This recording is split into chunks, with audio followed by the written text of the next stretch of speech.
the day before the birth of Guta. Her family and all the other Jews of the shtetl of Minsk Mazowiecki were confined by the SS in a ghetto. Jews had no way out and Christian Poles had no way in. 280 skilled Jews were officially registered in a working camp called Kopernik, surrounded by walls. Other survivors sneaked in by bribing the SS guards.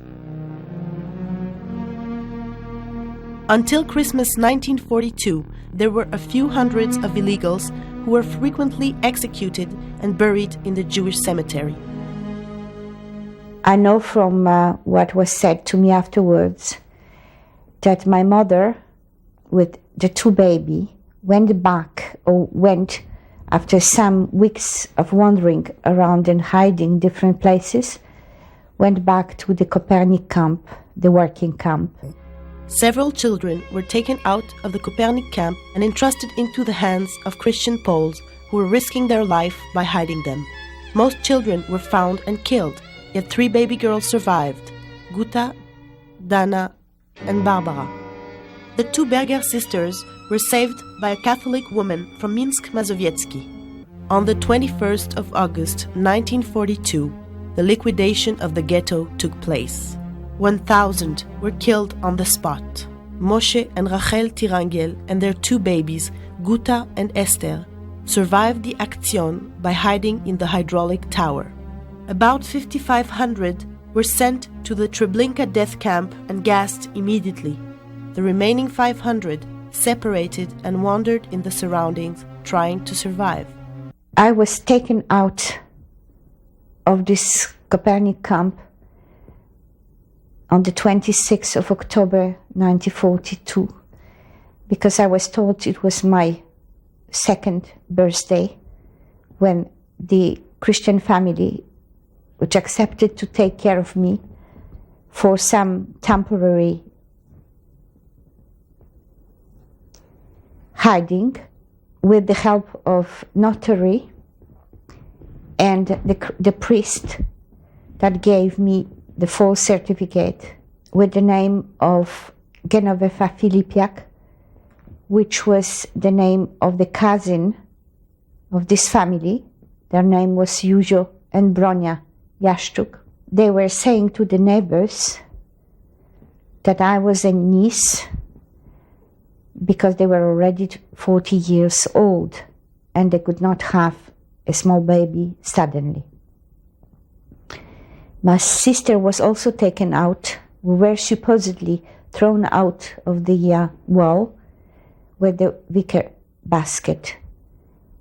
And these things were organized by the newly created Help Żegota, which was the organization of Christian and Jews that were trying to save some of the children because the children in this working camp were not allowed to be because they were supposed to be killed already.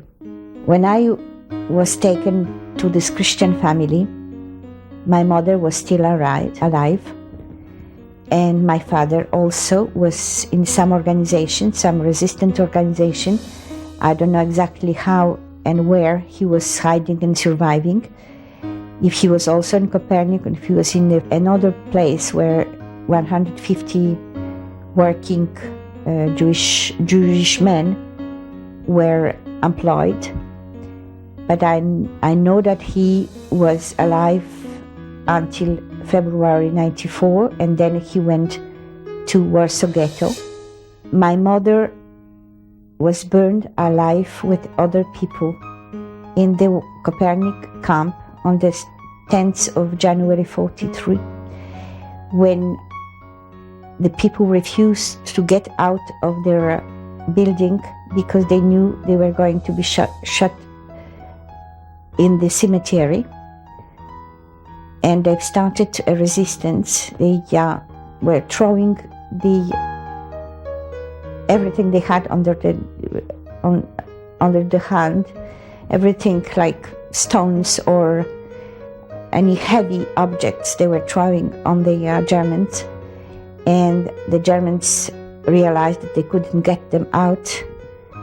They put the fire and they burned them alive. Then I stayed with this family but they were in danger because some neighbors denounced them as having a Jewish child. And she was brought by Gestapo and in prison.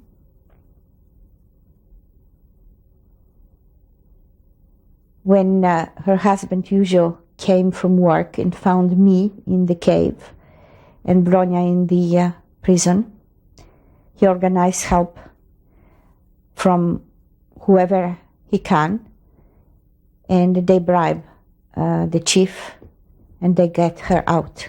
They freed her. But from this moment they were afraid that next chief that will come will have to be bribed or will do the same, or this one maybe could not be bribed, and therefore they were risking the life for all the family and everyone who helped. Then they took their luggages and they went in the surrounding villages to hide with me. We were walking, sleeping here and there. They were having some food and they were working in different farms in order to survive. When the Minsk Mazowiecki was liberated, it was in the spring of 1944, they relaxed a little bit, but they still had difficulties to be with a Jewish baby because the population during the 5 years of war was subject to such a hate propaganda by Germans. And in the meantime, they got a lot of properties, Jewish properties. They were living in the houses which were abandoned by the Jewish families. Therefore, by cupidity, by newly or old hatred against the Jewish survivors were not safe, even after the war. Well, with a baby it was different. I was looking like an Aryan. I was having green eyes and blonde hair. But still, there were hostility toward this family and myself from children, from other neighbors. And I felt not safe at all. In 1945, the only surviving member of my family came back from Russia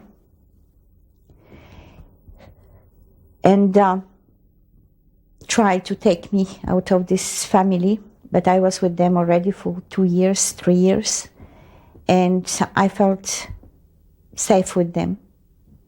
They loved me,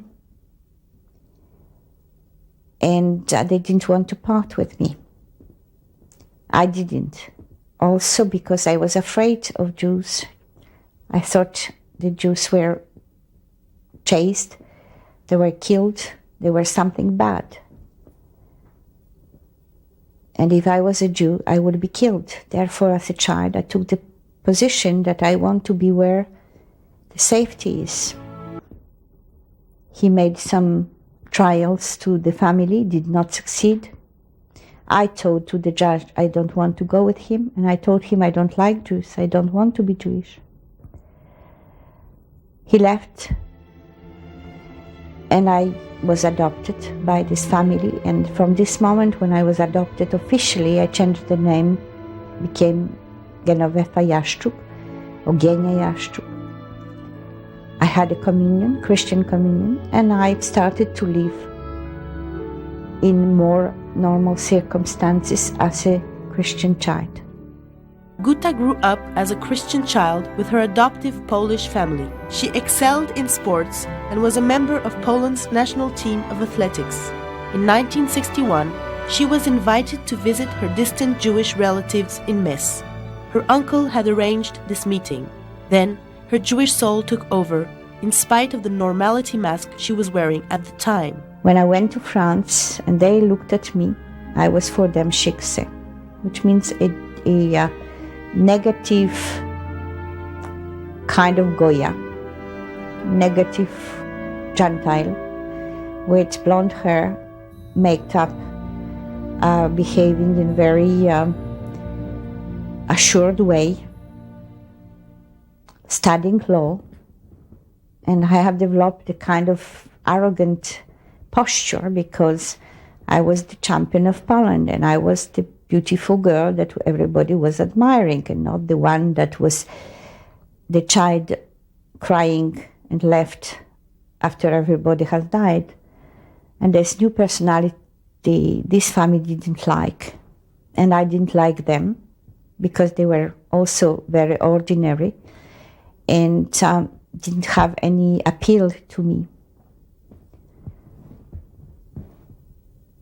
Somehow I was there for about 2-3 weeks and they were pressing me to stay and to become Jewish. And I was resisting, but at the same time being tempted by this. And one day I went to a neighbor and she put a record of Hasidic Jewish traditional music. And I had a very incredible reaction. Totally uncontrolled sobbing for many hours, and I had the impression that all the repressed feelings, all the lamentation came back into me. And this injustice of being obliged to become another person, to forget my family,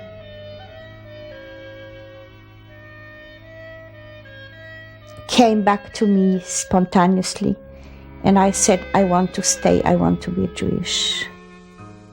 When my memory became painting, freed from constraints and inhibitions, I was finally able to picture my deadly past.